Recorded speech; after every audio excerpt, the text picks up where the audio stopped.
Welcome to Poland, a nation of just under 38 million people boasting one of Europe's most rapidly growing economies. Unfortunately, the broader European continent has witnessed sluggish or even negative economic trends in recent decades. Poland's economic story is intriguing for various reasons, particularly considering that, based on all indicators, its success seems improbable. Moreover, the economy is evolving so swiftly that the demographic statistics provided may already be outdated, a point we'll delve into later. While Poland's economic performance is commendable compared to its European Union counterparts, it stands out even more when contrasted with its former Soviet neighbors, including Russia. Despite Russia's larger labor force, abundant natural resources, and greater international influence, Poland excelled in transitioning to a market-based, globally cooperative economy, a feat many former Soviet states struggled with. Should Poland sustain its current pace of industrial growth, it could emerge as one of Europe's largest economies, potentially offering vital support to the European Union grappling with economic stagnation in key member states. Beyond being a positive news story, Poland's economic success serves as an invaluable case study with potential applications for countries worldwide, especially those involved in the Ukrainian conflict. However, no country is without challenges. While Poland's economic growth has been remarkable, it remains a comparatively less affluent nation by European standards, just beginning to enter the global upper middle class. This developmental phase is particularly vulnerable to minor economic shocks capable of undoing decades of progress. Poland, like any nation, is susceptible to demographic shifts, growth expectations, and competition from other countries offering similar advantages. Unique challenges also confront Poland, given its geopolitical neighborhood. The proximity to countries needing to learn from its economic model makes Poland an excellent case study. Though the likelihood of invasion is minimal, the geopolitical situation poses significant challenges for its rapidly advancing economy. Addressing these issues could position Poland to potentially become one of the world's wealthiest and most influential economies, potentially rivaling neighbors like Germany on a per capita basis. How did Poland reach its current economic stature? What makes its development stand out to economists? Can the lessons learned be applied to economically struggling nations? Finally, could the present challenges jeopardize decades of progress? These are critical questions that shed light on Poland's unique economic journey and its potential impact on global economic strategies.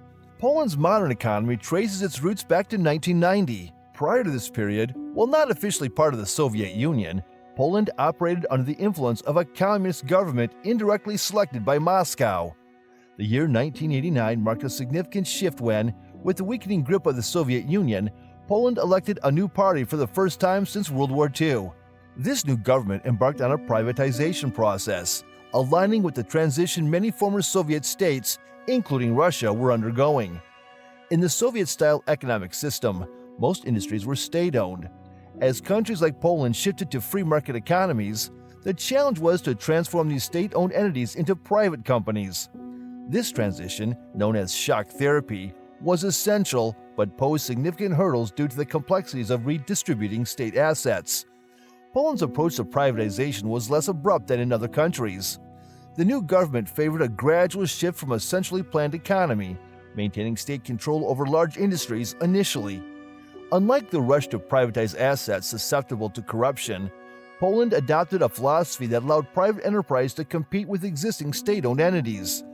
The strategy aimed to let citizens build industries from scratch, demonstrating the superiority of private enterprise through healthy competition. This measured approach yielded economic liberalization without creating an environment prone to corruption. While Poland has fewer natural resources than its ex-Soviet neighbors, the steady approach allowed small local industries to grow organically.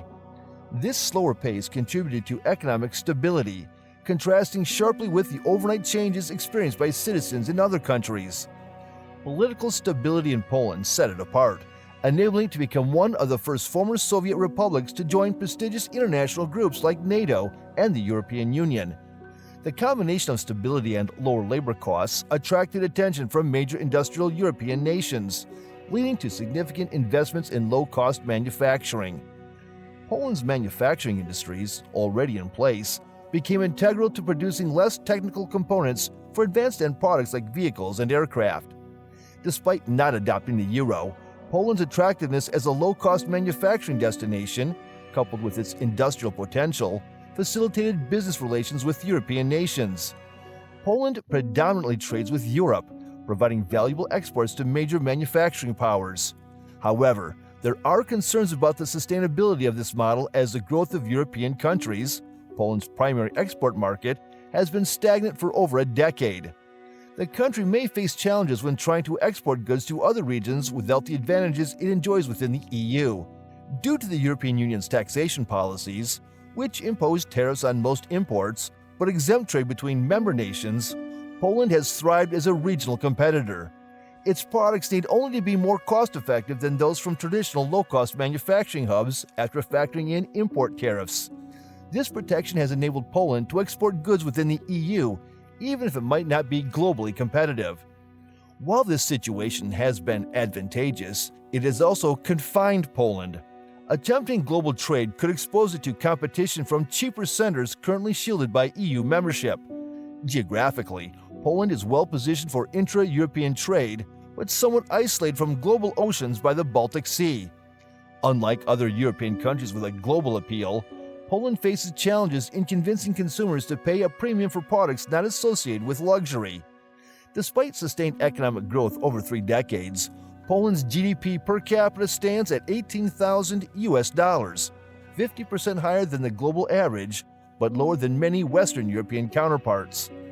As Poland continues to grow wealthier, it faces the risk of losing its edge as a low-cost manufacturing destination, falling into the middle-income trap. The middle-income trap occurs when a country becomes too affluent for low-cost labor competitiveness, but not wealthy enough to develop advanced industries. Poland's challenge is unique, falling into this trap within a market struggling to maintain global competitiveness. Additionally, membership in the EU, while positive overall, led to challenges such as brain drain. The ease of workers found higher-paying jobs in other EU countries, particularly Germany, resulting in the departure of skilled and productive individuals. Remittances, though a source of income, did not offset the lost tax revenue and younger labor force. Poland faced the issue of having a demographic composition consisting mainly of less economically ambitious or older individuals requiring more social services. This trend impeded growth, but has gradually shifted as income disparities between working in Germany and Poland have narrowed. While the middle-income trap remains a concern, the return of workers to Poland may address the challenges of brain drain, but careful monitoring is necessary. Beyond the nations directly involved in the conflict, the impact of the invasion of Ukraine has been particularly pronounced in Poland. Facing similar energy concerns to other European countries, Poland, due to its geographical proximity to the conflict zone, has served as a crucial base for operations supplying military and civilian aid to Ukraine. Moreover, it has become the primary destination of over 1.6 million refugees fleeing the conflict. Despite Poland's historical experience of being caught between major powers in Europe and Russia, the country has accommodated these refugees at a significant economic cost. The influx of 1.6 million people into a relatively small country within 2 years, particularly with a significant portion being elderly or young children, creates an economic shock. While recognizing the importance of addressing humanitarian needs over maximizing economic output, it's essential to acknowledge that, despite recent successes, Poland is not yet a rich, advanced economy. The ongoing conflict and demographic shifts have the potential to impede progress as Poland transitions from a manufacturing center to an advanced service-based economy. In addition to the demographic challenges, Poland has committed to substantial military expansion, aiming to have the largest military in Europe. This commitment, if realized, would mean allocating as much as 5% of its total economic output to the military, an increase from previous levels and a considerable economic burden. While national defense is crucial, these growing economic challenges pose complexities for Poland as it strives to continue its growth and catch up with its European counterparts. Well, that's it for now. Make sure that you like our video. Please share your views in the comments section with us. Subscribe to the channel to get updated, and do not forget to hit the bell icon to never miss an update. Thanks for watching the video. See you in the next one.